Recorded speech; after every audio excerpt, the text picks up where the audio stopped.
Good evening, everybody, and welcome to this week's edition of the Sports Report After Dark.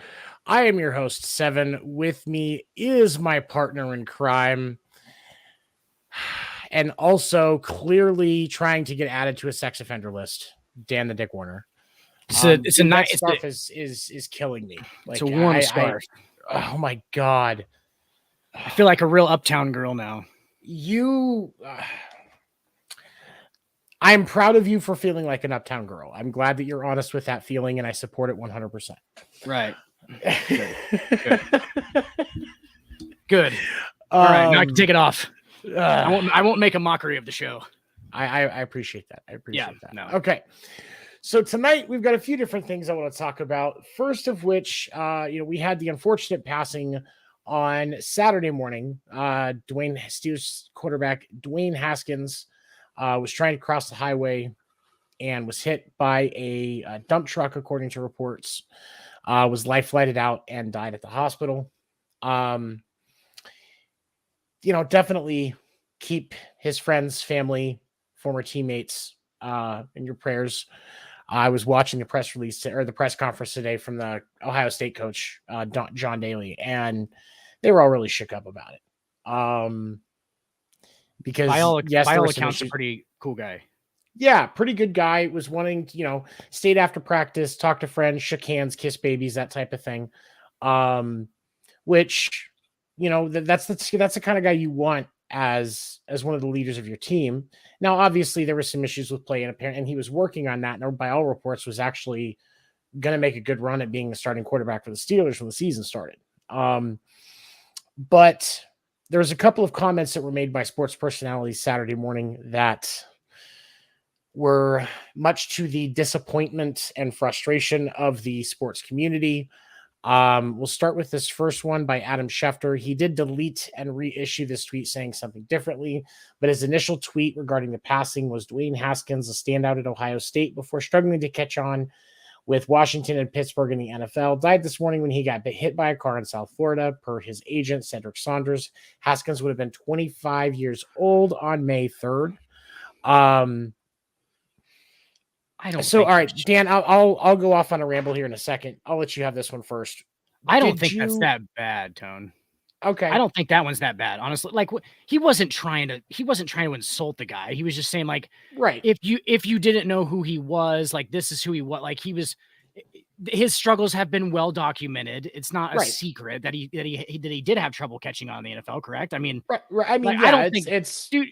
You can kind of tell Schefter's kind of demeanor. Schefter's not a mean guy. Schefter's not like, Schefter wasn't sitting going, good, take a shot at Dwayne Haskins. No, like he tweeted something that he probably didn't like think through, right? He didn't think how insensitive it kind of does look. It looks insensitive on Schefter's part. It does kind of a little bit, but at the same time, it's like he didn't mean it. Like he didn't mean to like say. He was just trying to like make sure that you identified who Dwayne Haskins was. Seriously, like that's what he's trying to do. And I think that was, and there's, and I can say that from Schefter's perspective, especially, it's not that he has no concern for the situation. It's Schefter is a very transactional guy when it comes to football. This is what it is. Chances are that tweet was written by an intern. They said, hey, are you good with this? And he was 3/4 of the way asleep. So he went, huh? Okay. And passed the fuck back out.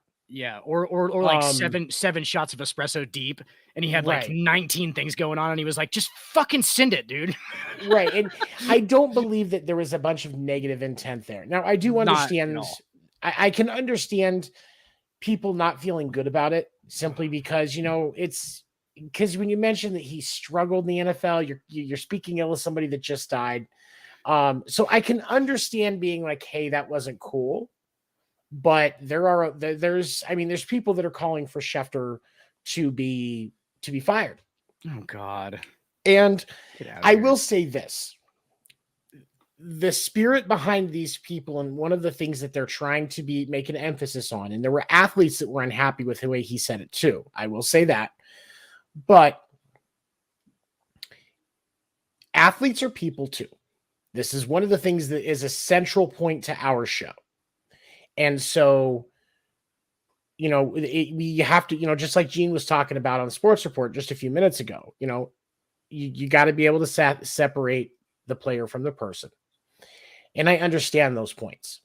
But I also understand from Schefter's point of view regarding, trying to make sure that if you didn't know who he was, you could recognize, you might be able to find more connection, because one of the reasons he was in the NFL and still getting a shot despite the results that he had was because of his play at Ohio State. And so, and there are people that pay less attention to young players in the NFL until they really break out. And so somebody that they noticed in college but hadn't done much in the NFL yet, they may, not be real sure. Oh, wait, this guy did really well in college. Okay, that kid. Yeah, I remember who that is. Schefter is, yeah. Go ahead. He's a very transactional person when it comes to football. It's his job. And so I will always advocate that we remember athletes are people too. And I think especially the athletes that were perturbed by that, they're looking at it from a more personal standpoint, which I understand. What I will say, though, is I think Gil Brandt went a little too far. Gil Brandt is too far. That's what I was going to say. Gil Brandt's a whole different thing. We're not talking about Gil Brandt. Yeah. And we're going to get to that in a second, because that's the next one we're going to talk about. Schefter is used to reporting a first and a third to Jacksonville for Emil Garrett. A transaction, like that's when you're saying transactional. He's just being so Schefter's a little bit like Asperger's about it. Like Schefter has a little bit of like that Asperger's thing. Seriously, he really does. And it's not, and this is not meant to be in any derogatory thing, but there's not emotion in it when it comes to football. He's, especially in his position, he can't be too emotional. He's got to be objective. This is the facts. That's why I think that's all he was trying to do. Yeah, Schefter doesn't. It's not like he doesn't feel empathy. The guy obviously probably feels bad about Dwayne Haskins. He wasn't. I don't even think it's that malicious in the first. He's just trying to get you to identify of who. He's actually doing him a favor, kind of, by saying like, okay, so this is who he was, just so if you guys didn't know who he was, like, because people like a lot of NFL run of the mill NFL fans. I mean, obviously we know who Dwayne Haskins was, third string quarterback for the Ohio State, third string quarterback who came out of nowhere and won a national title game in his first start, I believe. I think it was his first or second or third start. But had a great 1 year run, and then looked really good at the NFL Combine. Super talented athlete. Didn't pan out, and that's, he was just trying to get you to identify with him, and knew who he was. And that's why I feel like, from Schefter's point of view, now Schefter is. I will say that I'm surprised that Schefter has been in the position he's been in for so long, because as much, not just from a, moving up standpoint, if you will, into something, bigger and more face, especially because he is definitely a face within, football reporting. But you also have that the amount of work that his position requires as the major NFL insider, where 95% of information that comes out of the NFL first comes out from him. That dude's got 2 cell phones for work. People know that Schefter controls narratives. Narratives are Schefter knows about things before some of the players on that team know about them. Yep. That's how his job is. Yeah. They're going to leak that stuff to him first to make sure that he can filter it through whatever way that they want to spin it. You know what I'm saying? Like, I think Schefter, a lot of the times, is like an intermediary between the regular media and the ownership and the players of the NFL, which is such a fucking stupid hard job. And that's the thing and that's why I'm never gonna hate on Schefter, because the amount of work, both in time and in mental stress, that's a significant challenge. And I say that because when I look at what I like, when I look at things like for me, I have so many times where I'm just in idle conversation and I say something that's like, that wasn't supposed to be known. And this man knows, he's got the inside keys to the kingdom. Yeah. So it's a stressful job. And I hope that he does a lot to take care of his mental health, because I don't know a lot of people that could handle that pressure for as long as he has. And yeah, and Tone, think about like him as far as that. Yeah, like you said, the pressure on him in that position, and he doesn't get within days sports off. media, of course. He doesn't get days off, dude. Like it's not, he Oh, doesn't no. get hours off. Like most people, if they don't get a day off, they at least have like 9 to midnight or something where there's like, oh, there's no way I'm going to get any of my work happening right now. Schefter is on call 24/7. This motherfucker he's a personalizer. Like he literally is, he's friends with a bunch of these people. And that's just what he is. Like he's just a friend of theirs. And they know if they go to him with something that it's gonna be public like, so like he has to intermediate this stuff. And like he has relationships with like very high up, very powerful people, very powerful athletes. And he has to maintain these 24 hours a day. There's no like, hi, Jalen Waddle just texted me and said this. Like, if Jalen Waddle wants to text you at 10:23 p.m. on a fucking Thursday, then Jalen Waddle's gonna text you at 10:23 on a Thursday, and you got to get that, filtered through your system and shit. Like that's, and that's why, and that's the thing for me. And that's why, as much as I can understand there being a point where, maybe while it wasn't meant how it came out, there was definitely a, I could see where the argument came from. But let's talk about what Gil Brandt said, because he was on radio Saturday morning after it was announced. And I'm going to show you a tweet that I found a screenshot of from Gil Brandt, Hall of Fame NFL player.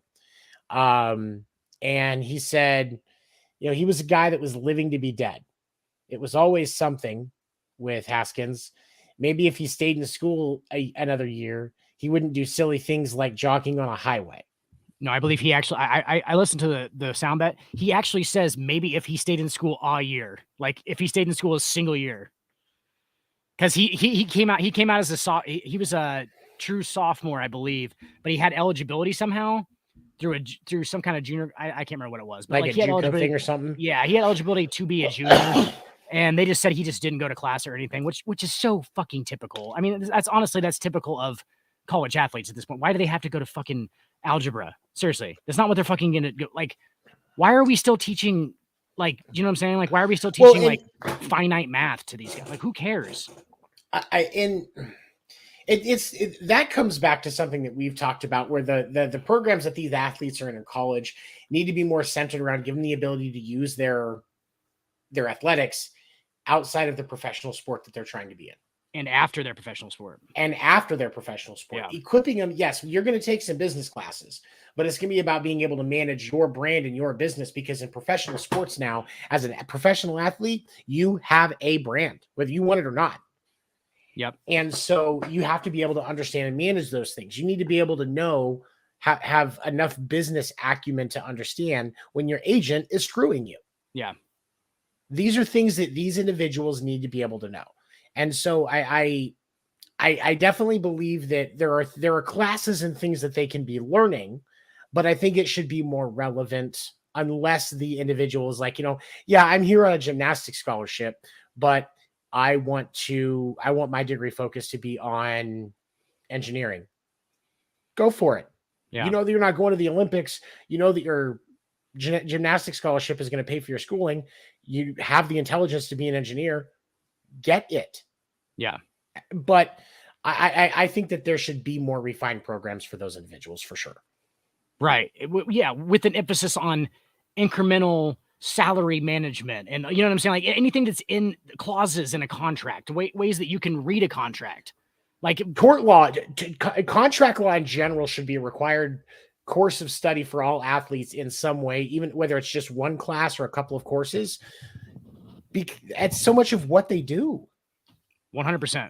And not only in their own contracts, but if you're going to sign anybody else, if you're going to work with people who need to ask you a question about that contract, or if you're working closely with other athletes who are going to be signing these contracts, that needs to be, because let's be honest, most of these guys don't know what's a whole lot's in their contract. Their agent knows everything that's in it, because that's their only job.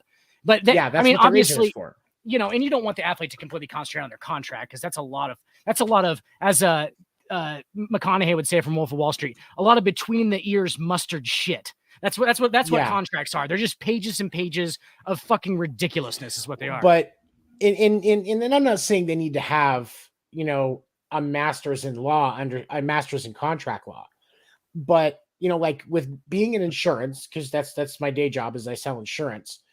Part of my training and my licensing stuff was understanding rules with contract law and the importance of what I have to do in documenting and recording what I say, and also making sure that I understand if I say something that I'm not supposed to, it's on me. Yeah. These athletes, it's their money they're playing with. It's their freedom. It's their future.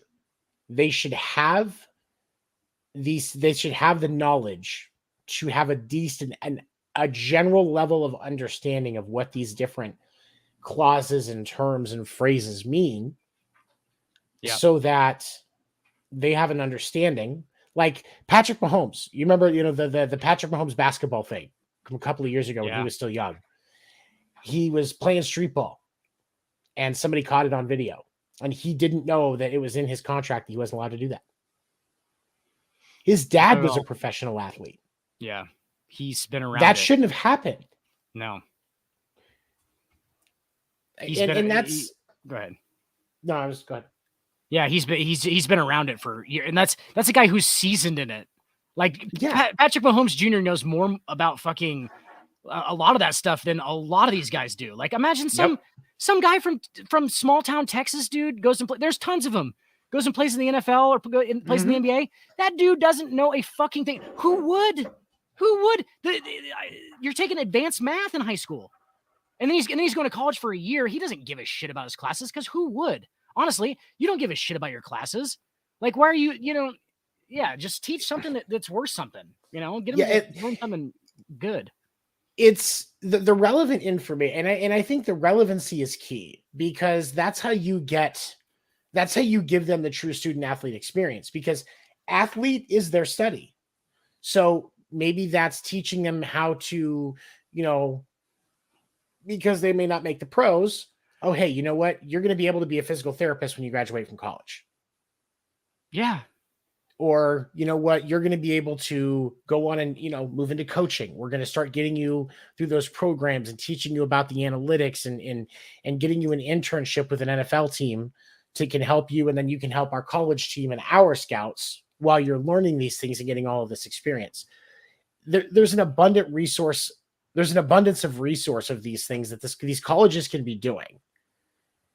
And yes, if the player, guy, girl, whoever, if they want to get a degree in something else, that's still fine. There still should not be a problem with that, but there should be more area specific education so that they can get more relevant knowledge for, to really get something out of that college experience. There should be a specific route for people who want to take that route. Like if somebody, like you said, if somebody wants to be a doctor and play Stanford football or, Oregon football, good. Yeah. Good. Be a doctor. Yeah. Like that's awesome. Good for you. But like a lot of these guys don't want to do anything but play professional sports or be in professional sports. And their connections just through college, Division I college football are going to be immense. You know what I'm saying? Like they could be a scout. They absolutely. could be an agent. They could do these different kinds of things. And there's nothing offered to them to do that. Like teaching trust me, I was a college football player. Teaching me advanced chemistry is like teaching a fish how to climb a tree. There is zero, like we don't, why? Just why are you doing it? Like I'm not ever going to use that. I didn't ever want to use that. Nebraska, he already has the bathroom chemistry down. So teaching him advanced chemistry is just too absolutely. Much. My daddy taught me if you mix equal parts of gasoline and frozen orange juice concentrate, you can get napalm. So that's there's always that. Hey kids, take that right out of your freezer, mix it with something from your gas tank. No, let it mix up a little bit. Let it mix up a little bit, and then put a spark to it. See what happens. No, I run an educational video. It's called it's called Hillbilly Funk. Kids don't show your parents this. Every time there's one of those stories that goes viral about somebody putting something up for kids to like hurt themselves or something, it was him. Kids? You can kill your parents and get away with it. I'm just kidding. I have been on live internet tone for fucking 2 hours now, and not one person has ran a parental advisory. So that's probably the first problem. I mean, I feel like I should be protected from myself with your guys' producing. So there's a clause in my contract because I'm protected from anything that I say by the parental advisory and parental guidance advisory. So, and but Gil Brandt. Now, here's the thing.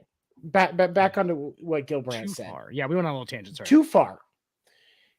Absolutely, without question, no ifs, ands, or buts about it. Sounds personally hateful. And that's what I don't understand. It's weird. And now here's the thing: is he's like 90, isn't he? He's old and I don't mean this in a disrespectful sense, but this dude's old as fuck. Those comments scream old white guy racist. They scream old white guy racist. For real, they do. And they legitimately do. And that's the problem. It's like, you can't, that's somebody that you have to be like, all right, buddy, you're 90. You just said some really stupid shit. You're like, when grandpa starts saying all that crazy stuff, that's when it's time to put him in a home, you know, or make him really comfortable because the time is close. Would you have been surprised if the words "this Negro" were on the end of either one of those sentences? Like, seriously, those 3 sentences. I mean, real, that's what it sounds like. No, and you're exactly right. And that's the problem. Should have stayed in school. That's what it sounds like to me. And to think that, and his apology that he posted was equally fucking half-hearted. Just dumb. I didn't realize I was going to offend anyone. I didn't mean any ill intent by it. Bro. Really? Like, I that is one I think they need to part ways with him. And I'm going to support that one because that's just, it's time. Dude, you need to retire. Go sit in the forest until you die. The world has passed you by. Honestly, the world has passed you by, and you should go sit just, I don't know, in a cabin you have somewhere, and just let your fucking shit you just become like a tree. Just die and then just become part of of nature again. Because that's what you did so far. Like, and it's unfortunate because if he wasn't trying to do that, like, how do you say those specific things? Like, he was living to die. Is that statement in and of itself? It's a hell of a comment. That's for me, like, at that statement first, when I saw, because I'd seen, like, on Twitter, like, I've gotten more into sports Twitter just because it's actually the only part of Twitter that doesn't suck. Oh, it really is. Yeah. And to see, like, and I start seeing, like, as I wake up and I see the Haskins scene, like, what, and then I see the Schefter stuff, and I was like, okay, I get why people are pissed, but that's not that bad. And then I start seeing Gil Brandt. I'm like, wait, he's still alive? And I finally get to where I see what it was, and I start seeing these things, and I grab the soundbite, and it's like, what? Slave ownery. It's that is definitely one where it's like, yeah, no, it's time for him to go. Yeah, it just seems so personal, Tone. Like, what the fuck are you talking about? How can it like, not be so personal in that? So mad at Dwayne Haskins. Like, why are you so mad at? Why were you so mad at Dwayne Haskins? What did this 24-year-old kid do to deserve that much anger?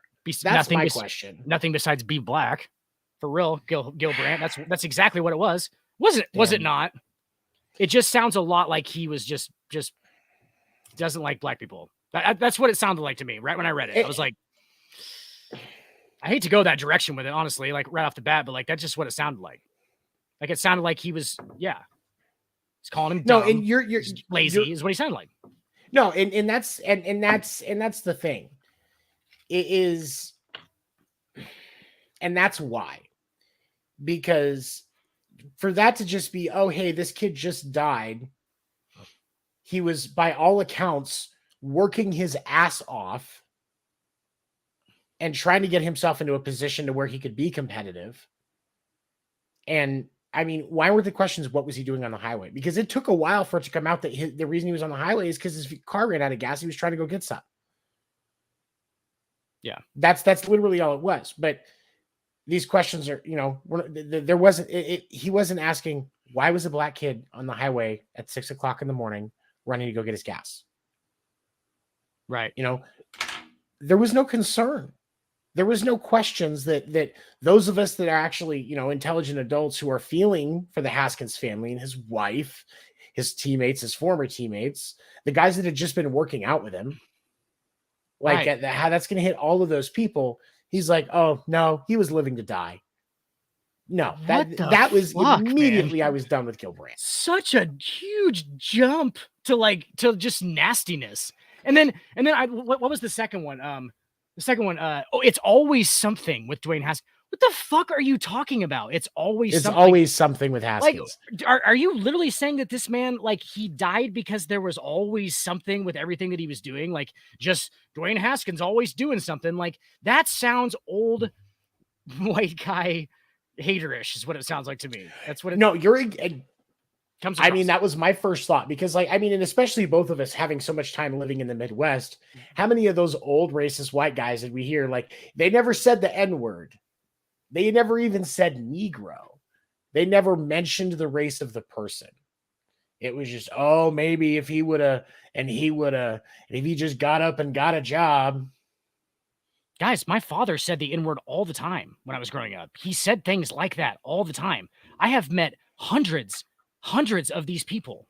I live in the midst of these people, okay? Like, Yep. I'm not saying everybody here, but I'm not, because it's not everybody here. Let me say, there are very, very people who are intelligent, people who are you know, open-minded here, but at the same time, there is a large group. There is a large percentage that are like that. They just don't get it. And that's what it is. Like, they're never going to change their mind, because obviously if their mind would have been changed, it would have been changed a long time ago. But like, that's what it seems like to me. And do those people deserve to have a voice? Probably. I mean, they deserve to have a voice because it's freedom of speach, right? This is what our country is founded on. When you start drawing the line, where does it end? I get it. Right. But but at the same time, should he be being voluntarily projected to millions of people for? I mean, no, he probably shouldn't. And why in the hell are we grabbing Gil Brandt for an opinion on a quarterback on a quarterback that just passed away anyway? Right. That 90-year-old dude, like, did he actually remember who Dwayne Haskins was? Like, that would be my first question. Like, I understand it was early, but it should have been the commentary on this stuff, Schefter aside, because Schefter is Schefter. The commentary on this, we should have been talking to the ESPN personality that spends all the time covering Ohio State in that area. It should have been, you know, and Fox and CBS Sports and all those. That's what should have been. Right. Wake their asses up. All right. Jump in and out of the shower. You got to be on in 20 minutes. Dwayne Haskins died. And I think they kind of picked this out of, you know, what it was, because everybody had a reaction to it, right? I mean, everybody had a reaction to it. And I think this was the immediate, like, quick reaction was like, oh, look at these quotes from this old fucking, you know, this old guy who doesn't know what he's talking about. And there's a similarity in all of these guys that I've met. They're drastically uninformed. They don't know. They just take bits and pieces of things that they hear, and it's always the worst things. It's always the worst things that anybody does that they take out of anything. That level. Absolutely. And like, it's always the worst things that Black people do. It's always the worst things that gay people do. Like, that's always what it is. They're just drastically uninformed, and they only choose to listen to like certain parts of the conversation. Like they get the information doesn't exist. Exactly. And that's all they take away from it. And that staples into their head because they can only remember fucking one thing about one thing. Right. Yep. So the one thing they remember about Black guys is they're lazy. Blah. That's what it is. That's what seriously what it is. And like, they're not smart enough to retain any information or actually do any research on anything. So they're drastically underinformed, and they have that idea their entire lives. It never changes. And when they're 65, 70, like Gil Brandt or whatever, or older, it's already so stapled. It ain't changing now. And it really confuses me, especially because with Gil is a I've never actually seen a picture of him. I'm looking up. I mean, he is an old white guy. I knew that, but oh yeah. Oh God. Super old. He spent a lot of time with the Cowboys. And that's the thing, is this guy's not even really like, he's not even really like, he wasn't even a pro player. He was just a former executive of the NFL. Yeah. Why are we talking to him about a player that, he has a radio show, doesn't he? That was the thing. Yeah. Yeah. And that's what it was. But why? The fuck is it? Why does he ever? Why does that guy fucking? He knows what a microphone is? Like, I just figured he'd use an old transistor radio, try and fucking Morse code the whole show to using a CB microphone. You just This week on college football today. So this sounds like the Twilight Zone. It's just fucking like the original castings, like War of the Worlds. Okay. All right, so let's move off of that because seriously, just fucking fire Gil Brandt. Just die, Gil Brandt. The end of the Lakers season. Obviously, we've seen Vogel's fired. Somehow Pelinka still has a job. And but there was definitely a lot of turbulence in that locker room all the way around. Yeah. And I felt like from the second that I heard that, because we knew the Vogel firing was coming. Like, and let's call it what it is. It's, when it leaked last night, everybody was like,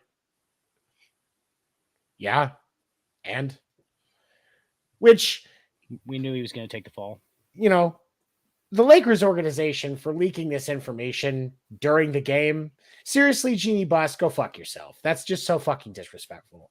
God, Jeannie, you are just... They need to sell the fucking team. Your dad would roll over in his fucking grave if he knew what you were doing. I think you're exactly right. He would not like this at all. He was a player's guy. Mm-hmm. He was a player's guy. He made his living being a player's guy.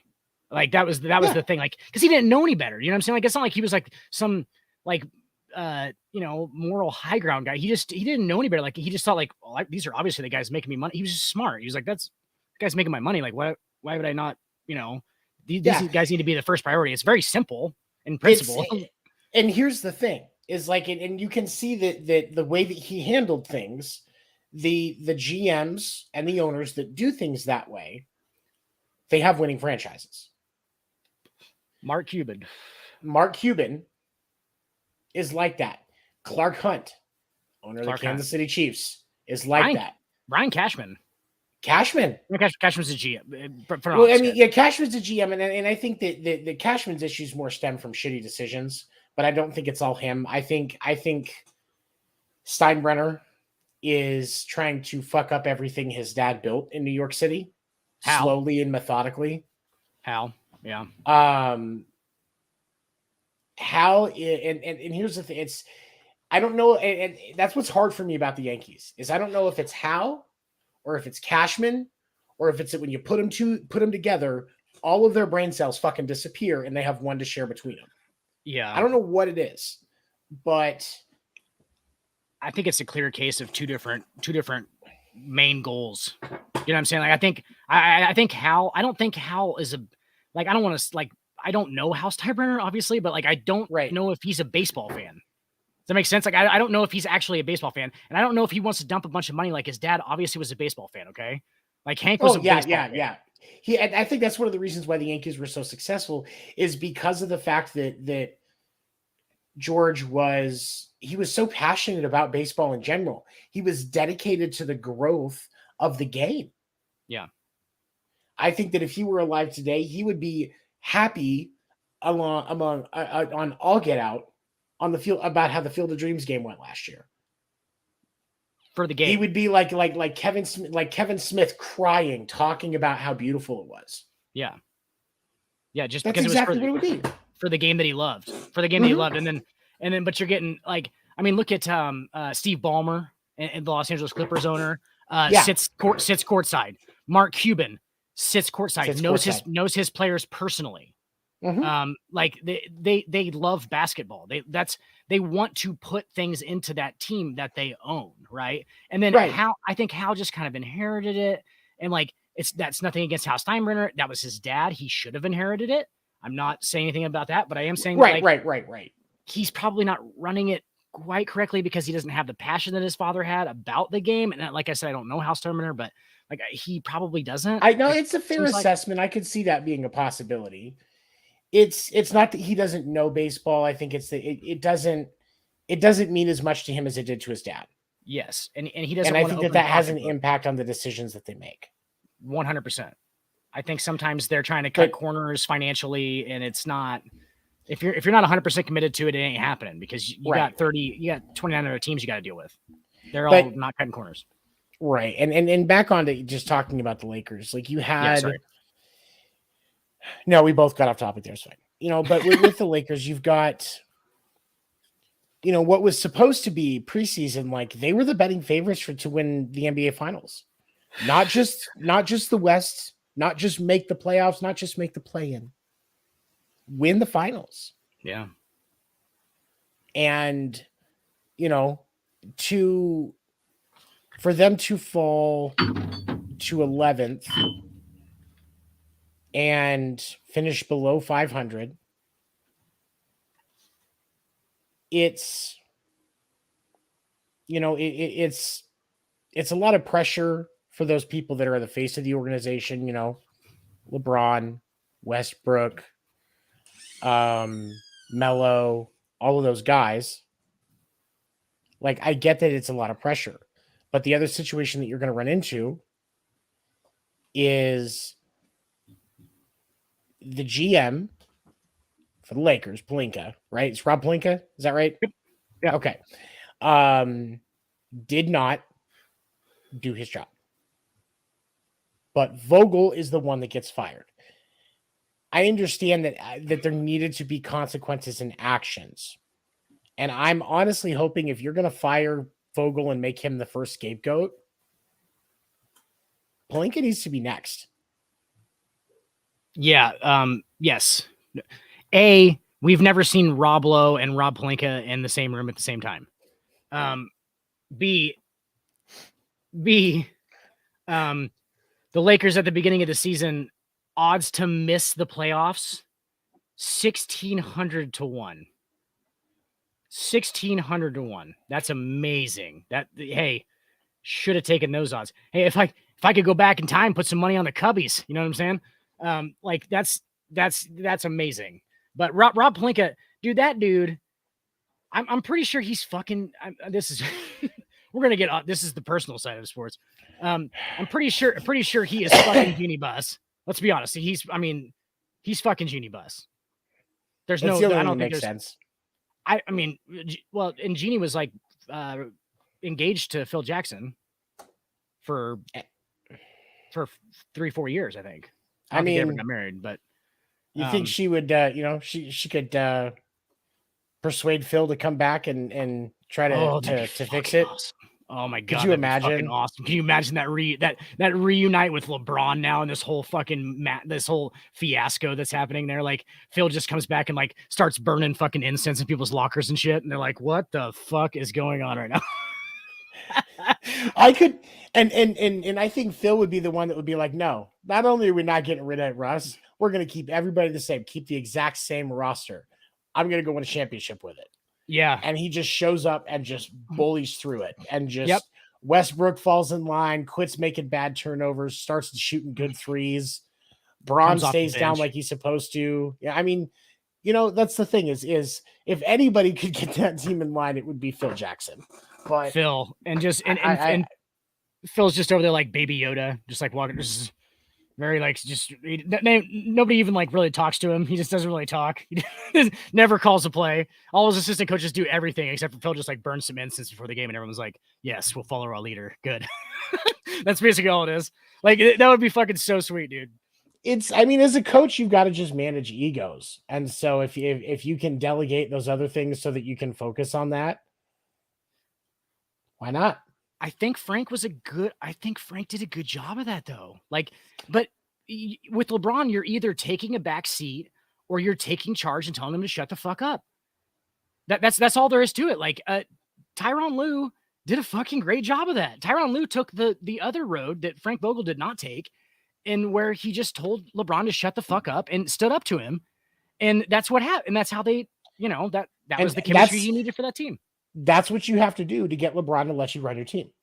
is you have to stand up. You have to show him that you want to do it. Because if you don't, he's going to assume that he has to. That's his level. That's where he's at.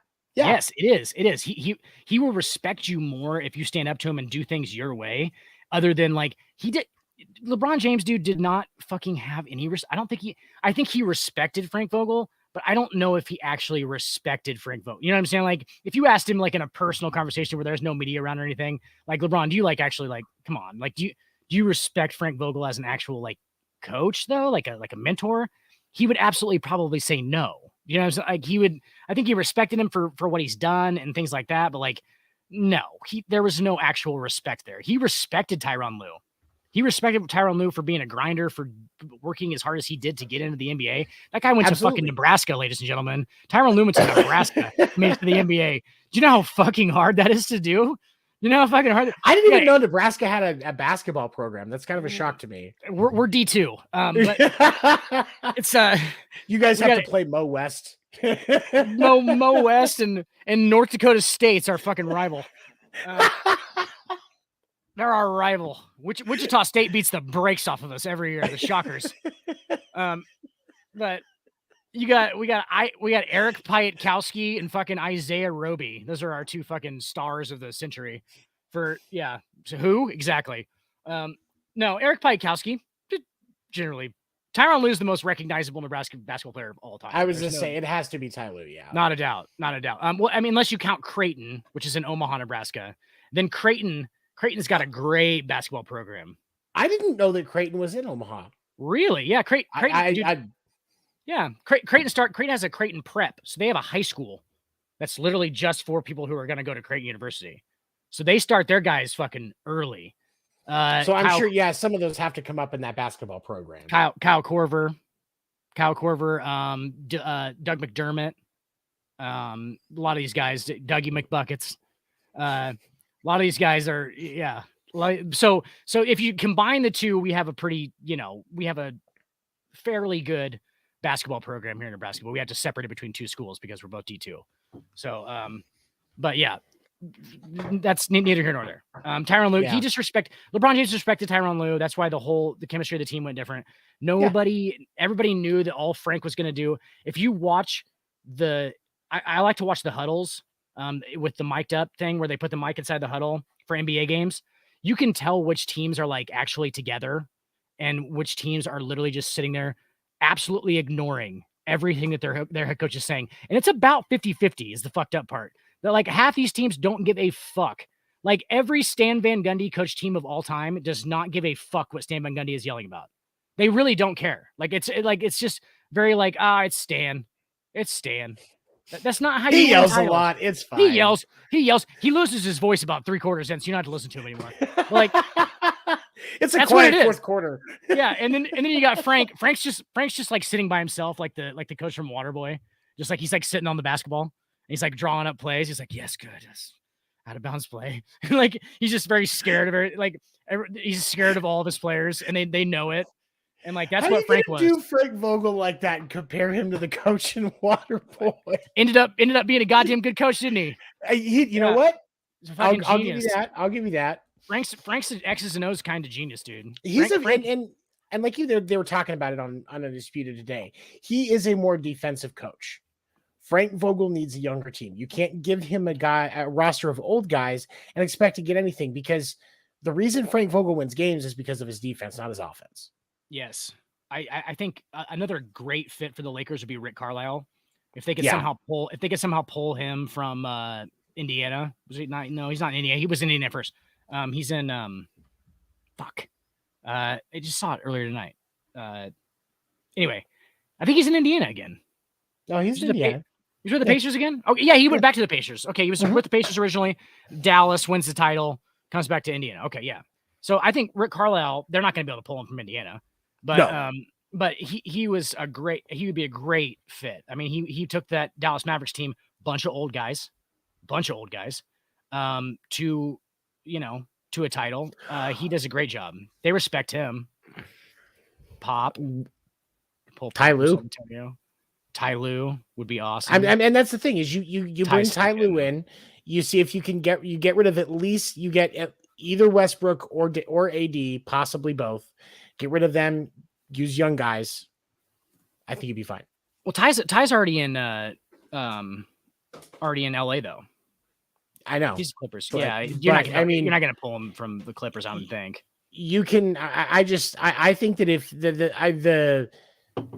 I'm just saying that because the Ty Lue LeBron combo works to win championships that are actual good championships. It did when LeBron was 34 and before. You know what I'm saying? Like, and you don't before, think it would work 35 now? and before. I just don't think that I'll make the admittance. I don't think LeBron James can carry, like, he's still a top 10 player in this league at 37 years old. Let's just marvel at that fact for one. I think he's probably top 6 or 7. But like, he's not that guy anymore from 3 years ago where he was the best player in the NBA. And there's no doubt about it. He could carry an entire team to a finals. He's not that guy. Not happening. But no. But like I said, that's the way you get rid of Westbrook, at least Westbrook or AD, probably both, and get some younger shooters in there. Whether you actually bite the bullet and grab Buddy, or, maybe, and also maybe so biting the bullet and grabbing Buddy Hield so you have the defense. And then you utilize LeBron as your 5. In a small ball lineup, use him as a 4 or a 5, depending on what get you a Serge Ibaka, young Serge Ibaka type, Jaren Jackson Jr. type to defend the rim. Surround him with shooters and defend 3-and-D guys, couple of 3-and-D guys, and then a penetrator, just one guy who can get his own shot. Malik Monk would be great for that. Malik Monk should sign up next year. Cam Johnson, a Cam Johnson type of guy. Cameron Payne does a lot of that. Or stuff campaign, too. Either one. Or that's the thing. If you can find a way to bribe Phoenix out of grabbing both of them, especially putting them on the court together. Damian Lillard would be fucking perfect. Yeah, Dame Lillard would be perfect. Just set everybody else 3-and-D. Mm-hmm. Everybody else 3-and-D, and then do like a rim protector. Just get you a young guy who can protect the rim. Miles Turner, from Indiana would be which they actually were fucking around with a little bit in the offseason to get him. But he ended up. They should have gotten him. They should have. That would have been nice. But here's Tony. Think about this for a second. This is weird. Take all those guys that got traded for AD to New Orleans and trade them back now to who they are now. You've got a finals team. Right, but you wouldn't be able to get past the whole fact that they got traded for AD, right? So there's like no way to actually do it because it's so hypothetical, but because you can't handle those psyches would be weird. It'd be like a weird thing, like, oh, we're back here now. It's fucking stupid. But like, if you could actually take all those guys in no previous knowledge of what happened and place them right back in LA, that's a playoff team. Yeah. Brandon Ingham's perfect. Brandon Ingham's perfect for that. That's that guy that can get his own shot. All these guys. I think they should have done more work to get DeMar DeRozan. I think that would have been huge. Absolutely. I would have taken Buddy Hield. I would have. DeMar DeRozan and Buddy Hield you're going to get more results out of them, especially with the fact that they are younger than you are out of Westbrook. Mr. Triple Double, I get it. But that dude is who he's been. He is not a team ball player. He is a me ball player. Yep. He needs to be the most talented player on his team for it to work. And he wasn't even the second most talented player on his team. And it did not work. He is a less crazy Antonio Brown. I can see that. In a weird football, baseball crossover. And like I said, football, basketball crossover thing. Like I said, he's definitely more mental stable, and I will give him that. And I'm not meaning it in a completely disrespectful thing. What I'm saying is Antonio Brown needs the team to need him. But when they need him, he breaks down. Yes. That's the problem. Yeah, I see what you're saying. He needs the team to need him, but he doesn't need the team ever. Basically, like, he doesn't need the team, but like when you need him, I'll step up. I'm Superman, right? And then when he needs the team, it's like a different thing, and he gets weird about it. Yeah, that's basically what it is. And dude, Russ handled everything so well. He really did. All things considering, he really did. Yes. I became such a bigger. I was already a Russ Westbrook fan, and then I became like a bigger fan of his personality, because this motherfucker, dude, he's intense as a motherfucker. Like, he is intense. and he wants to win real bad, but he also doesn't know how to do it, and you can clearly tell. And he'll just admit it to you. And I think that, and there's also I almost see some parallels with him and Zach Greinke to a point as well, Yeah. just with the mentality that he has. And again, not in a disrespect to any of these gentlemen, but Westbrook, literally, you could tell he couldn't figure out what the problem was.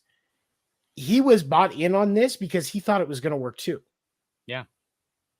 And that's what makes this all the more interesting, is because the people around him didn't say, bro, you should be telling him that you don't want to do this. Yeah. This is going to end badly. I think, and that's the problem, is I think that Russell Westbrook did more to hurt his legacy and how he's going to be seen after his career is over than if he would have just stayed where he was. In his hometown too. That was a huge part of it. I mean, he went to UCLA, his hometown, Los Angeles. He dreamed of being a Laker when he was younger, apparently, and did not work out the way that he envisioned it as a child, obviously. And it's one of those things where, and I feel bad for him, because if that's one of those things, like, if I had gotten a shot to play for the Boston Red Sox, okay, and then I get there, I finally get that shot. I don't get into the MLB through the Boston farm system. I come up in, the Royals. And then I finally, near the end of my career, I get traded to Boston to be a DH. And it's a disaster because it's a bad season. Right. That would destroy me as a person. Yeah.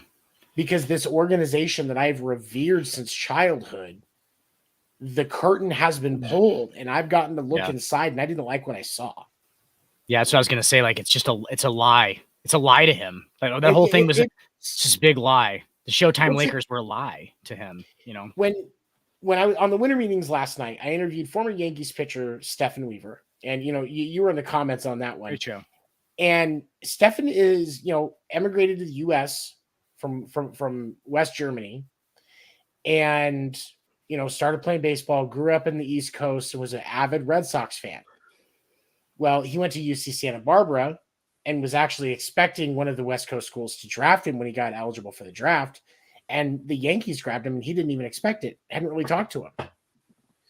And, but he was raised a Red Sox fan. Well, he gets into the organization, and, he said he drank the Kool-Aid. He bought in.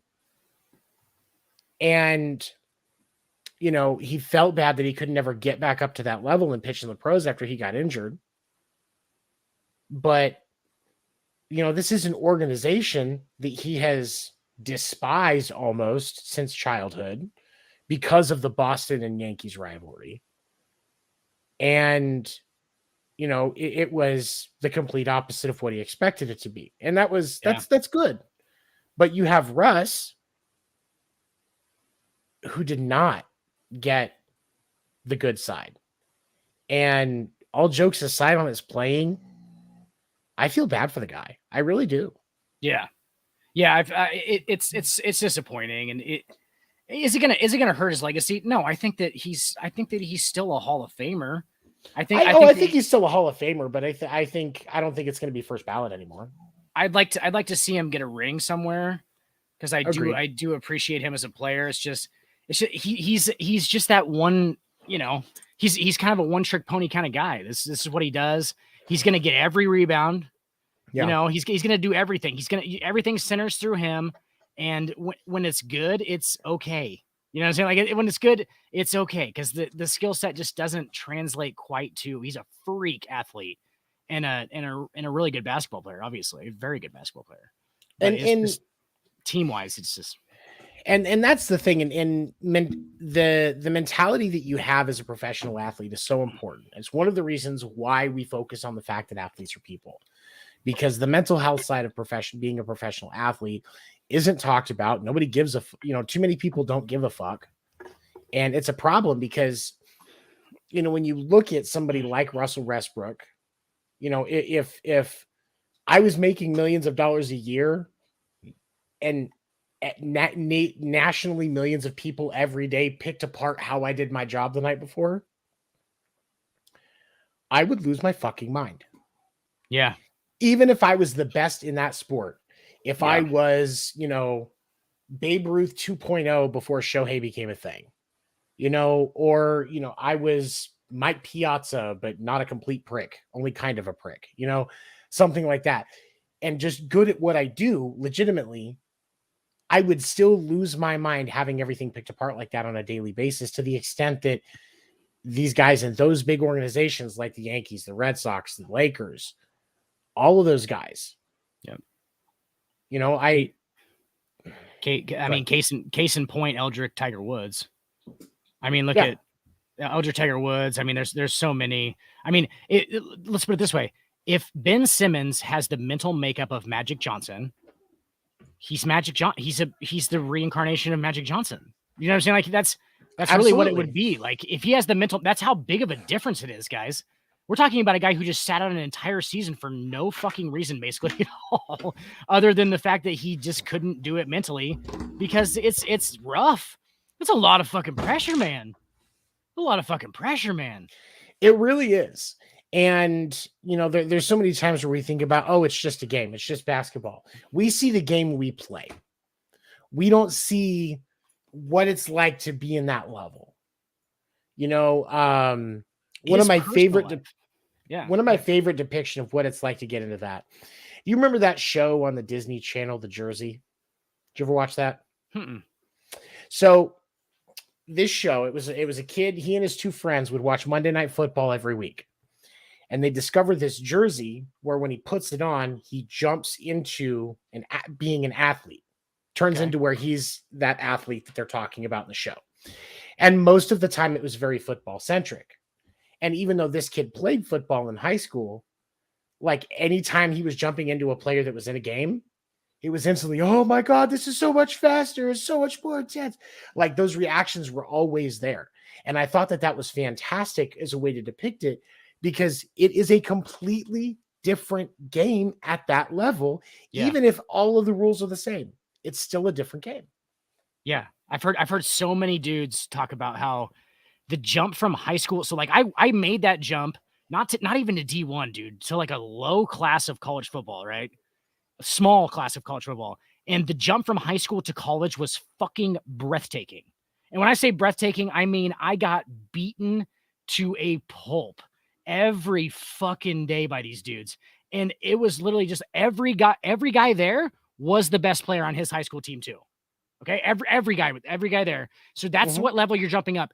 Imagine that times a fucking 100. And that's what playing in the NFL is like. It's way different, because now those are the best guys at Division I schools. Those are the best guys at Division I schools. Yeah. I mean, you get a D2 guy every once in a while, but that's mostly D1 schools, just 100%. The best guys in college football, like they're taking that from the dudes who already got selected from high school. So they've now dropped it down another level. They've selected out of another smaller group. They've smaller and smaller and smaller until it becomes so small that everyone is fucking ridiculous. And every single decision is made by tenths of a second. And it's so crazy. Everyone, like, you know what I'm saying? Like everyone's so close together. The parity's so, and it's like, I can't imagine the speed that game is played at. I can't imagine the speed that game is played at. And I think that that's where the difficulty comes in, especially when you see guys like Russ that have these experiences. And like, I legitimately do feel bad for him, because when you look at the human side of this situation, he literally got to his dream and then his world was rocked. But the entire time leading up to that, it was set up like it was going to be the best experience of his life. Yeah. And he probably, can you imagine the crushing disappointment that has to be? He probably truly believed that too. And like his hometown fans, the fans that he was one of, like that he wanted to be in front of his whole life, are fucking chanting for him to get out of the game, are telling him not to shoot, are calling him Westbrick on the sideline and shit. Like, dude, he's got to just be shambles. There were crazy ass Lakers fans that threatened the life of his wife and kids. Yeah. Yeah. You talk about, That is so beyond ridiculous. Yeah.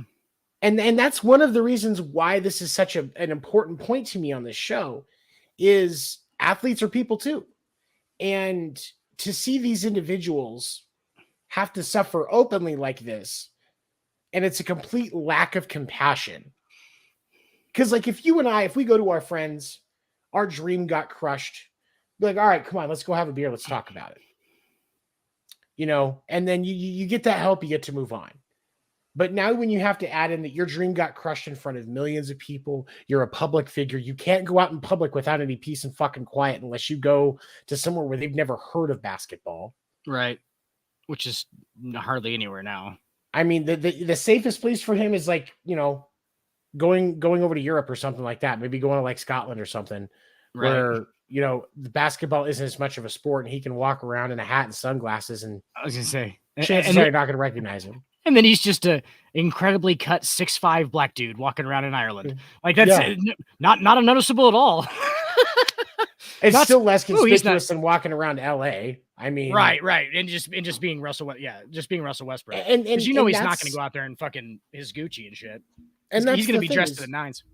Yeah. And that's what we spend so much time not taking compassion into sense for the people that we cheer for in these levels. You know, yes, it was horrible that Will Smith slapped the shit out of Chris Rock, but y'all really have to look at what Jada has put Will Smith through. His reaction was completely based on what she did. Exactly. She has him on a little puppet string, clearly. And then now, even in recent days, he went into a rehab facility working on his mental health, which respect. And Jada's making public comments that she never wanted to marry Will Smith. Tony, can I just say, what a bitch, for real. That vagina must just be absolutely world class.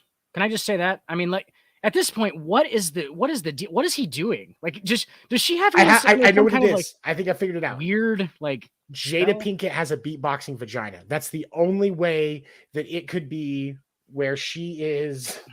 Yeah, where he has toughed it out, because her it's just that articulate that she can just beatbox with it. And he's just sitting there, and all of a sudden he walks out of the bathroom and she's sitting there, and he's West Philadelphia, border. Yes, yeah, and he just draws you in. Yeah, it's like the siren vagina. I don't know. I just it's the only thing that makes sense to me. It's like the time machine from Austin Powers. You just jump into it and like get stuck in this, like rotate around, and this you're just done. There's no like she can do whatever she wants to you in there. She's like a succubus, like it. She's a succubus. Yeah, it must be like that's all I can think. Because what the fuck?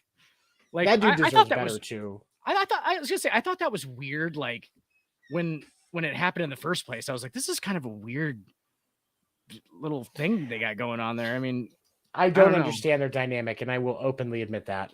It's weird. Yeah, I mean, good for them. I guess people do in their own rooms and in their own relationships is up to them. But from everything I've seen, there is a lot of mental health and abuse issues going on there, and he refuses to see it. I'm gonna make a bet that Will Smith has worn a gimp mask. That guy has been in a box, in a wooden box for days at a time, underneath their marital bed. He has been in a box, wearing nothing but a gimp mask and a collar with a leash on it. I'm gonna just bet that's going on. I hope one day you get help. That's my thing. That's what I want for you more than anything. Am I wrong? Am I wrong? I don't know if you're wrong or not, but Will's worn a dog collar before. You're in Nebraska. There's a church there's a church for every person in the Midwest. Go sit in one for a little while. And 23 accredited Christian churches in Falls City, Nebraska, ladies and gentlemen. There is 4,000 people here. Do that. I was gonna say there's only 4,000 people. There's 4,000 people here. There's 23 accredited Christian churches. I just take those facts for whatever you want to take them as, but that is a fact. Just take them for whatever you want to. There's no like that's just what it is. Like I'm just saying oh my god. Just you guys just take it and just like lead it whatever you want to, I guess, but just take it in that information. Just let it sink in for a second. But yeah. All right, so as we wrap up tonight, I really want to challenge those of you that are watching, those of you that watch after the fact. First of all, please like the Sports Report on Facebook, you can join the Sports Report and Sports Report After Dark groups on Facebook and check out the Sports Report Twitch page. We'd love to get your support on there. We want to make affiliate one day. And part of that means, you guys supporting us and following and all of that. I wanted to talk about one okay, what do you want to talk about? Something that you kind of mentioned earlier. We kind of touched on it for a second, and I wanted to go back to it. I heard a quote, and I can't remember who the quote was. You might have actually shared it. I'm not sure, but regardless, the quote was from a guy who said that the reason that the Yankees and the Red Sox and the Dodgers, who aren't having trouble with this, but like a lot of these big time, big name teams are having trouble getting some of these free agents or these guys to stay on that team is because the Major League Baseball players want it to be about the player like it is in the NBA and not about the franchise.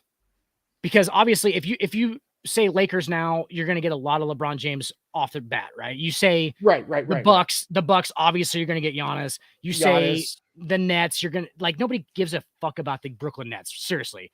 The actual franchise, Kyrie and KD, it's player centric, right? Pretty clearly. They want Major League Baseball to be player centric, and they can't do that when they have 27 World Series champions. Like they have the iconic nature of the New York Yankees, the iconic nature of the Boston Red Sox, the iconic nature of the Los Angeles Dodgers as like hanging over, like, it's like you're now part of that dome. Like you're not a player anymore. You actually are you're in a Yankee. You're just a Yankee now. You're not, you're not Aaron Judge, you're a Yankee. And I think that because of social media, I think that all of the sports need to allow it to be more player centric, because I think that's how you reach the younger demographic where all the money's at. That's where that's what baseball's trying to do. They're trying to reach the younger demographic. I guarantee you, Joey Votto just started a TikTok page where he's making different dumbass dances. Joey Votto will have a young following when he gets out of baseball and goes into broadcasting and podcasting. He's going to have a young following. He's going to get good advertisers, and he's already going to be set, not just because he's a former MLB player. Right. Kike Hernandez has been doing that on the Red Sox. He's going to be able to maintain a young following and bring those fans in. When you have these players that can get that young audience, it's a lot easier to, you're going to make a lot more money. I am so glad that MLB is running with Shohei on the front. Yeah. That is the smartest fucking thing. And I love that these like for the show, the MLB, the show 22, the new game, when they're doing commercials, they're not just doing the commercials in English. He says stuff in Japanese as well during the commercials. And I think that that's absolutely fantastic, not just because Stephen A. Smith can go fuck himself, but also because of the fact that a lot of people in these younger generations want to see cultures represented and respected. The way that you bring in young fans to baseball above everything else is acknowledging the culture of all of these international players. And moving forward, I think I know exactly where you're going with this. I think moving forward from the American pastime, it is no longer the American pastime, guys. This is not a bunch of white dudes playing after school and just being pros. Okay. These guys are from all around the world now. This is no longer the American pastime. Stop acting like it's 1956. All right. Mickey Mantle ain't around no more. Okay. He's not. I have some of his cards. So he lives within me, but but the Mick ain't coming back into your fucking 13-inch TV screen living room, all right? With your 3 channels. And it's a valid point, because in when you, as a business, if you stay focused on what you had, that's all it's going to be. Yeah. You have to be looking forward and how to bridge that gap. Getting the MLB can make a lot of money out of the mobile gamings. You know, the show and the mobile games that they have, which primarily it's 9 innings in the Tap Sports Baseball. But for those licensed products, they get a kickback on all of those microtransactions. That's a great way to keep money coming in the league as they're trying to bring in the new demographic. But using those things that reach those younger demographic is a great way to bring them in. Because yeah, you can watch, you can go into MLB The Show 22 and be Shohei for whatever team you want to be. Because when you go through in that create a player and start to play through the story in that game, you're a two-way player. Right. Every time. Yep. You have to select options to get out of it, but you always start as a two-way player. It's the coolest thing to be now. Like we didn't think it was possible. Like when we were younger playing it, we didn't think it was possible. Like you were like a first baseman, got out of the Little League, center fielder, right? Center fielder. Yeah. You had to shortstop. Power hitting shortstop was a big one. So, stuff like that. Like you had to be like this. So now it's got to be like power hitting shortstop and you pitch. You know what I'm saying? Like that's got to be like a double thing now. Because we didn't think it was possible before Shohei. And the same article that I got that quote from a guy that said that's about the teams. Same article said that 2/3 of viewership of Major League Baseball is ESPN Deportes. Okay, Spanish speaking audiences obviously watch baseball, right? There's a lot of Spanish speaking guys that play Major League Baseball.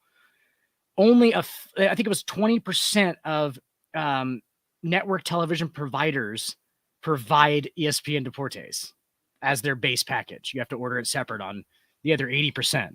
Okay, so you got 2/3 of your fan base is watching it on 20% of the broadcast power. Do the math on that.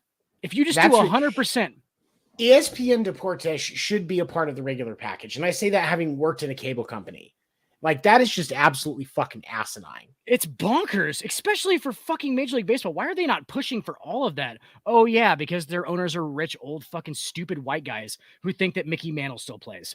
Like, that's really what it is at this point. And, like, just like, there is American pastime. Baseball has the potential to utilize the diversity piece that they have to completely change and broaden the image of baseball, because you don't just have a bunch of white guys and now black guys, of course, playing, American white guys and black guys playing.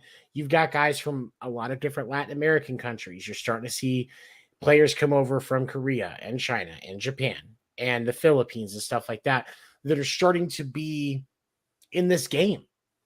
And baseball fans, despite what Stephen A. Smith said, baseball fans don't have a problem with that. So, the older fans, they don't give a fuck. Nobody has once complained that Shohei speaks with an interpreter. Nobody cared that Ichiro spoke through an interpreter. Nobody cared because they could play the game. So let's start not just making sure that we can give these individuals the playing time that they deserve because they're talented, regardless of what language they speak, which baseball has done really well at over the last at least 20 years. I know that it wasn't always perfect. We had the color barrier that had to be broken going back to Jackie Robinson. I understand that it wasn't always as good as it is now, but now it is great and it is acknowledged across the entire sport. So if you want to pull that younger viewership in, you can celebrate those cultures in different ways through the City Connect jerseys. Is a great way to do it. And you can really start to expand it. Like the special jerseys that the Suns did last year that had the Aztec theme. Beautiful.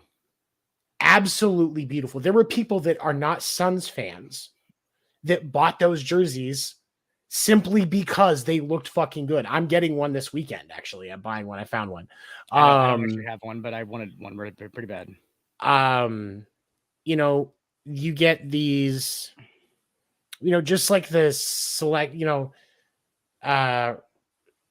salute to service jerseys. Yeah, the camo. With the camos and stuff like that. Like we can utilize these things, because it's all marketing.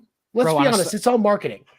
On a quick side note, just on the camo thing, Bobby Dahlbeck, I actually got a Bobby Dahlbeck jersey card that has the camo jersey it's a double patch, and it's got the camo jersey, the 1 day jersey piece inside of it. Sorry, I was just on a side note. I got a Dahlbeck rookie card that has a double patch that has the fucking camo inside of it. It's the camo jersey. When is that getting sent to me? That's my question. I gotta. It's right here. It's literally right behind the computer right now. Yeah, it's fucking sweet, dude. I'll send it to you for real.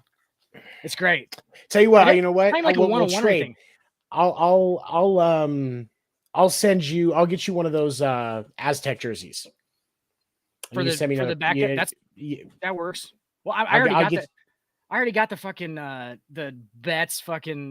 the Betts medallion shit's already in there for you. I just got it's sitting right down here. There's a bunch of cards over here for you too. There's a bunch of cards over here for you too. I got stacked up. I didn't send them because I got to get all of them together. I don't want to. I've got a friend. Hold on, I got a friend who might be watching. That's a Cubs fan, and I want to show this card off because the more that I look at this card, the more it impresses me. Is it what I'm saying? But he sent me. Now, for those of you that can't quite tell, this is Rafael Palmeiro. Oh yeah, he played for the Cubs in 1985, and this has a jersey piece from a game-worn jersey. Yeah, I believe that's actually the year too. It's supposed to be from the year, the actual Cubs year. That year from the 85. Yeah. So that is pretty cool. That's pretty cool. I like those unique things about trading cards, though. I think that's fantastic. Yeah, there's some really cool historical pieces in there that they're not like it's not like it's like a special but at the same time like the camo shit where you get a camo piece and stuff like that. But with those jerseys, like it's all marketing. It is all marketing. But the reason that you're marketing to these individuals is because you want their attraction to the game so you can get those younger sponsors and get that money, because that's where professional sports teams make their money, is the sponsorships. COVID proved it. They could not sell a single ticket and still be fine. Right. The profit margins aren't as wide, but because of the money that they make up in TV viewership, because nobody could come to the games, they're fine. Right. And the advertising is really just the key to all of it, obviously, because you just throw some ads in between the game, and you got all these people just paying because it works. So there was a saying about McDonald's as a company. McDonald's, when it started, it was a fast food restaurant for burgers. But when McDonald's became a national company, they transitioned into being a real estate company. That the easiest way to get people to pay for their real estate was to put a burger restaurant in it. Because of how known the McDonald's name is. And they have a much higher chance of a return on that location if it has a McDonald's restaurant in it. Yeah. Baseball teams, football teams, soccer teams, basketball teams, every sports teams. They are for advertising purposes only. That's their job.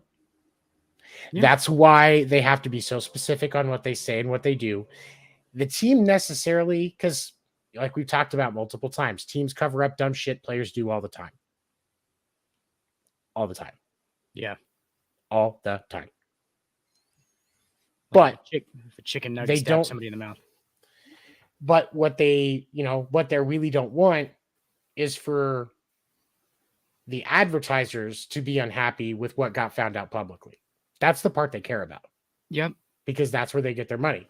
They don't care if 1 million people send them a mean message on Twitter because they don't like, the Browns don't care about everybody tweeting at them that they don't have or that they picked Deshaun Watson. You know who they did check with? CBS. Every company, Progressive. Yeah. Yeah. Progressive because it's Progressive Field. Hey, you're not going to cause any problems with this, are you? Yeah. Those conversations, and that's how you know that the Browns had decided on Deshaun a long time ago, because that decision, their advertisers knew it was coming. Their sponsors knew it was coming. The city leadership of Cleveland knew. Because the city owns that stadium. It's a bit of a paradigm shift for them financially and economically. Yeah. And so they are, all of those things got processed before that flight down to Deshaun. Yep. And so now that and so, you know, but also because with the social media age, mentions are currency. If my name's in mentions, I'm popular. So yes, people are pissed off about that decision, but guess what? They're tweeting about it. That's mentions. Yep. Oh, hey, I'm going to go bug the sponsors of the Browns to tell them to stop sponsoring the Browns. Sponsors have already said they're not going to do that. The Browns are getting, hey, Progressive, stop sponsoring the Browns. Yeah, keep tweeting our name. You want an insurance quote? Still in there. Yeah. Yeah, you want an insurance quote? I'm sorry you don't like the choice that the Browns made. Would you like to get a quote on your auto insurance? There's pop-up ads on the side. Yeah. Like they're complaining about an insurance company, and then their insurance ad is striped down the side of your web browser. It's unbelievable. Unbelievable. They're just moving us around like the big old herd of sheep. It's they are, their purpose is for advertising. Because when you look at a professional sports game, that is, depending on the sport, 2 to 3 hours of ads in some way, shape, or form. Because every segment, the all-state play of the game, yep. The KY jelly slip up of the game, whatever, Taco Bell steal a taco. Yep. Yep. It's all about advertising because their name is getting said on TV and they're not paying for 30-second commercial time that they have to pay millions of dollars to produce. They give the MLB $5 million, they give the Browns $1 million a year for a logo out in, a logo on a ring in the stadium. Yep. And, hey, this is the Taco Bell play of the first half. The really expensive ones apparently in baseball are those ones right behind home plate.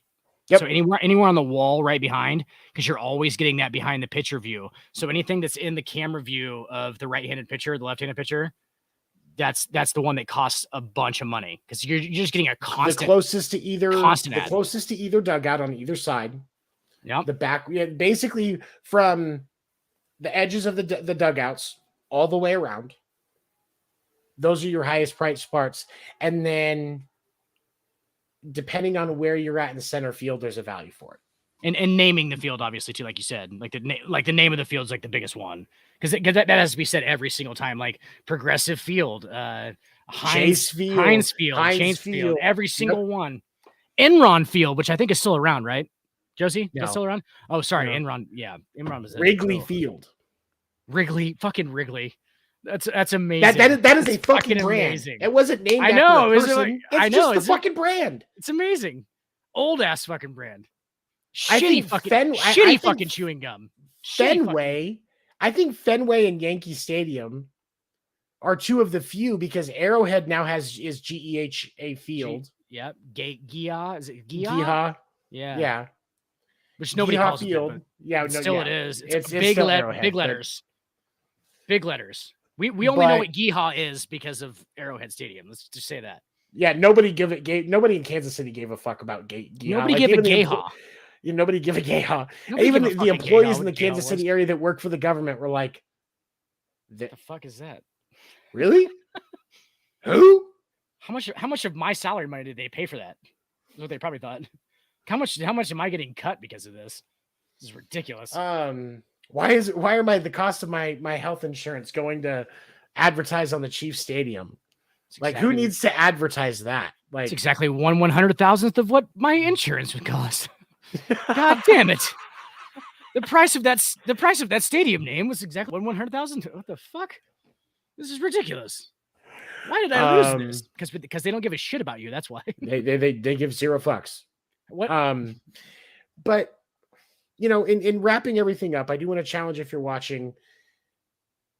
Take a second. We always take a second to, especially as things have gone on, mental health has become a more common conversation. And I think that that's great. But the thing that we're still not doing is thinking about the mental health of the individuals that are famous. Britney Spears was a prime example of people not knowing what the real situation was. We look at Russell Westbrook. He is a prime example. I'm not saying that he's going to, go as crazy as Britney did, But there are still some parallels here because people don't understand his side of it. And when you take a second to look at a situation from another person's perspective that's opposite of where you're looking at it from, you really get to learn the validity of your perspective. Because just because you're right doesn't mean your perspective matters. Beautiful. Very well said. There's nothing else I can really add to that other than, yeah, like, I mean, just you have to see the other side of that. And this is what you get all the time from people who talk about athletes and their personal mental health. Well, they fucking make a bunch of money. Dude, you understand? Okay, so does that make one aspect of your life easier? Yes, it does. Does that take a huge weight off of a lot of people's shoulders who don't have money, who worry about money all the time? Yes, it would. But you know what else it would do? It would add a completely new set of very intricate, very fucked up problems to your life. Like Jay-Z said it best: more money, more problems. Like, didn't he? Is that Jay-Z? It's gonna happen. No, and that's the thing is yes, like it's different. Yes, the problems that we have as commoners of, am I going to eat today? Am I going to have a place to sleep tonight? They don't have to worry about that. But they also know that if they fuck up at work tomorrow, 5 million people plus are going to be talking about it. Yeah, there's going to be at least like 10 of those people that are going to want to kill them too. That's Death the weird threats, part. Heckling family members, you go fuck up at your fucking serving job at Olive Garden. It's like, you don't get fucking, no, there's Josie, that was not personal towards you. That sounded immediate personal. No, you get fucked up for your, your cooking job. Yeah. Like, you fucked up your cooking job. No one's coming after you that night. You know, it's like, no one's like, hey, you fucked that breadstick order up, bro. You know, nobody's like tweeting at you that you fucking fucked a breadstick order up. That ain't happening. Like, it's a whole different set of problems. And it is a whole different set of problems. You know, your performance evaluations are posted on the internet and people get paid to write them, and they haven't been in your position. They don't know all the information that you know on the inside of the organization. In fact, and yet you have to sit there and take it. Yeah. You know, if you speak out against inappropriate stuff, you become the bad guy very quickly. Yeah. The irony of that not being able to really stick up for yourself the way you want to, because then you're a bad guy for just speaking your mind and sticking up for yourself, which is something on a common level. If somebody isn't speaking up for themselves and speaking their mind on a situation when they're getting fucked around, you wonder what's wrong with them. And just to bring it full circle, Tone, and why do we still fuck with them? Because they speak their minds? Well, they make enough fucking money. They make enough fucking money to speak. Dude, are you listening to yourself? Like, what are you talking about? Like, they make a lot of money. The problems just change. That. You're also paying them that money, guys. So everybody knows, anybody who's watching, if you've ever watched a professional sports game, bought anything professional sports, done anything with a team, you are paying these motherfuckers salaries. Stop talking about how much money they make if you're a sports fan. You're paying them. I'm sorry, the owners are not paying them. You're paying them. You're watching the fucking game. If you really want to fucking... And that's the thing is the more you watch stuff, either through TV broadcasts, YouTube, online broadcasts, stuff like that, that has more of an impact on making sure on those players and those teams getting all of that money than you actually go into the game. Yes, 100%. Because when you look at the MLB lockout, the entire reason they got that going quicker was because they didn't want to lose the money they would have to pay back to the local networks for the regional games, because they all have a contract of a minimum number of games. And they knew that if they weren't going on regular season games by Jackie Robinson Day, baseball fans would riot and they would be fucked. That's the only reason. Yeah. It's like going to a game's a purist thing now. Like that's a purist thing now. It's like you can actually not influence this fucking media machine that sports creates now by just going to a game, honestly. Like if you're not watching it on TV, you're no longer fueling the ad market. Like, yeah, you're at fucking Progressive Field or whatever, but you don't give a fuck if it's called Progressive Field. Like nobody gives a fuck if Arrowhead is Geehaw or whatever the fuck. Nobody cares. Like, but you do see it a lot on the broadcast because they have to show that shit. They're just going to slam it in your fucking face. That's what they're paying for. That's what that brand is paying for. Yeah. Jam it into your fucking eyeballs until you figure it out that you should buy some fucking insurance. That's what you should do. You should buy some fucking insurance. And that's why it's important to remember these guys are just doing their job too. They're going to fuck up at their job just like you do, just like I do, just like everybody does. And so that's why our thing has always been athletes are people too. Quite frankly, they get paid a lot of money because they're actually in a much smaller class of profession than most people are, than most everybody is. There's not a whole lot of them. It'd be like neurosurgeons. It'd be in that class. It'd be in the class of rocket scientists. It'd be in that class. They just don't use, they use their brains. They use their bodies and their brains, but it's just in a different way. But it's exclusive. A different industry. And yes, there, it's not life-saving. It's not life-altering, but I would beg to differ. I'd beg to differ, Tone, that it's not life-altering. I think that sports absolutely bring people to and a lot of people like to call it that it somehow makes people docile towards a lot of things. It does provide some. No, okay, you're right. All right, I'll retract that part because that's a valid point. Sports does, and sports is definitely a microcosm to society. So I think that there's still a lot of validity in what you're saying. So I'll retract that part. But I get what you're saying, with the whole life-saving. It's not life-saving. Like nobody's doing you're not going to die because you don't have sports. Exactly. I might, but it's a whole different thing. When you look at athletes, this is their job. They're just really, really, really, really, really, really, really, really good at it. Exclusively good. Exclusively good. Very exclusively good.